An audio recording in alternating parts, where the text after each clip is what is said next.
Halo semua, perkenalkan nama saya Enseria Frianti Tugatoro, NIM A1C11971, kelas reguler B, Prodi Pendidikan Kimia, Universitas Jambi.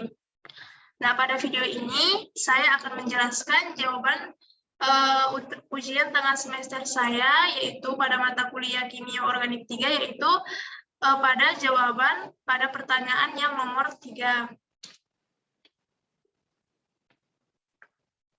Nah, di mana pertanyaannya adalah jelaskan kemungkinan terjadinya kegagalan dalam sintesis asam sinamat yang pernah Anda pelajari. Nah, sebelum itu kita harus mengetahui bagaimana sih sintesis asam sinamat itu dilakukan.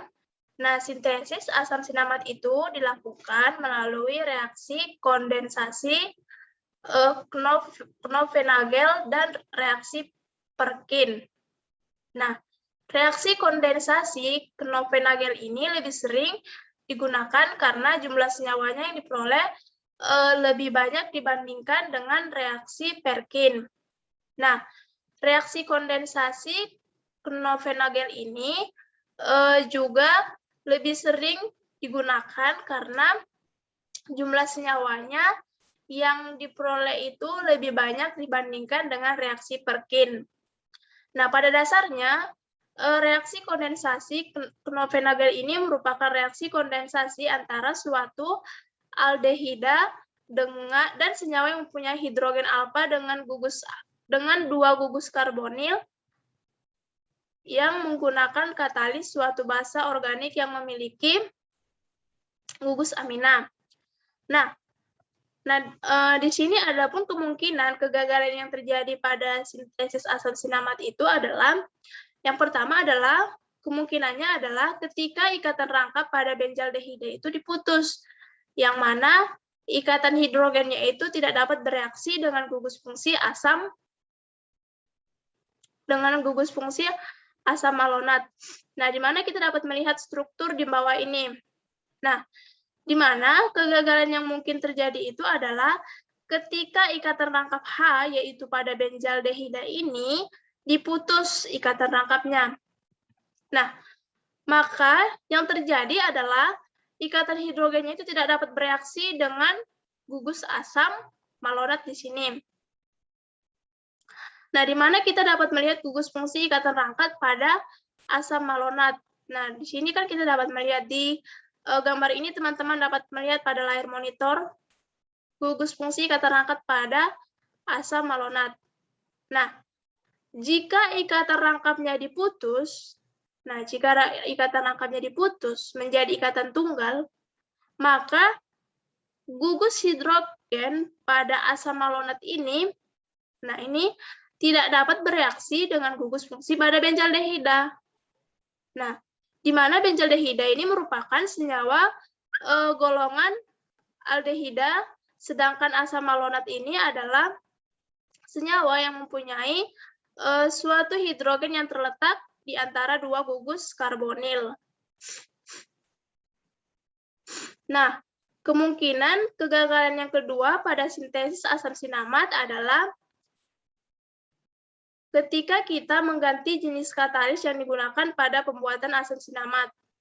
Nah, di mana sebaiknya yang kita gunakan adalah katalis dietil amina. Nah, kita ketahui bahwasanya penggunaan katalis ini berfungsi untuk mempercepat reaksi yang terjadi, di mana dietil amina ini akan mengabstraksi suatu proton dari asam malonat sehingga dihasilkan karbanion asam malonat. Nah, di mana dietil amina ini memiliki Kb-nya yaitu sebesar 3,02 yang merupakan suatu amina sekunder dan memiliki sifat basa yang lebih kuat dibanding amonia, yaitu Kb-nya yaitu 4,74. Di mana semakin kuat basa yang digunakan, maka atom hidrogennya itu juga semakin mudah membentuk ion enolat. Dengan demikian, pembentukan asam sinamat ini diharapkan semakin cepat dan juga randemen yang dihasilkan itu lebih banyak. Nah, kegagalan ketiga yang mungkin terjadi itu adalah ketika kekurangan pasangan elektron pada karbanion asam malonat. Nah, dikarenakan karbanion asam malonat ini merupakan bersifat lebih reaktif dikarenakan adanya kelebihan pasangan elektron pada atom karbon alfa.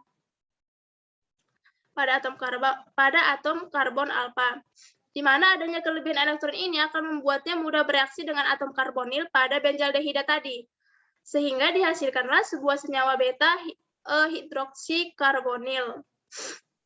Nah, senyawa beta hidroksi karbonil asam itu dengan adanya dilakukan suatu pemanasan. Nah, di sini juga suatu pemanasan sangat berperan penting dalam pembuatan asam sinamat. Nah, karena ketika dilakukan suatu pemanasan dan dimasukkan sebuah katalis basa ini akan menghasilkan senyawa alfa beta unsaturated karbonil yang mana pada posisi betanya itu terdapat gugus karboksil. Nah, senyawa ini dalam suasana asam dan dengan adanya pemanasan akan mudah mengalami dekarboksilasi yang ditandai dengan terbentuknya gelembung gas karbon dioksida pada larutan sehingga dihasilkanlah sebuah asam malonat. Nah, kegagalan yang keempat yang mungkin terjadi pada pembuatan asam sinamat ini adalah ketika kita melakukan rekristalisasi pada asam sinamat yaitu dengan menggunakan air dingin. Nah, mengapa hal tersebut dapat menjadi kegagalan pada asam sinamat? Hal tersebut karena kristal hasil sintesis dari asam sinamat itu tidak larut dalam air dingin, tetapi larut dalam air panas. Mengapa hal tersebut terjadi? Karena jika kita menggunakan air panas, maka kristal tersebut akan mudah melakukan rekristalisasi pada air dingin tersebut karena pada perbedaan temperatur ini sangat mempengaruhi keberhasilan dari pembuatan asam sinamat, sehingga kegagalannya itu dapat terjadi jika kita melakukan sebuah rekristalisasi asam sinamat dengan menggunakan sebuah air dingin. Nah, sampai di sinilah jawaban saya. Jawaban saya nomor 3, yaitu pada ujian tengah semester Kimia Organik 3 saya ucapkan sekian dan terima kasih.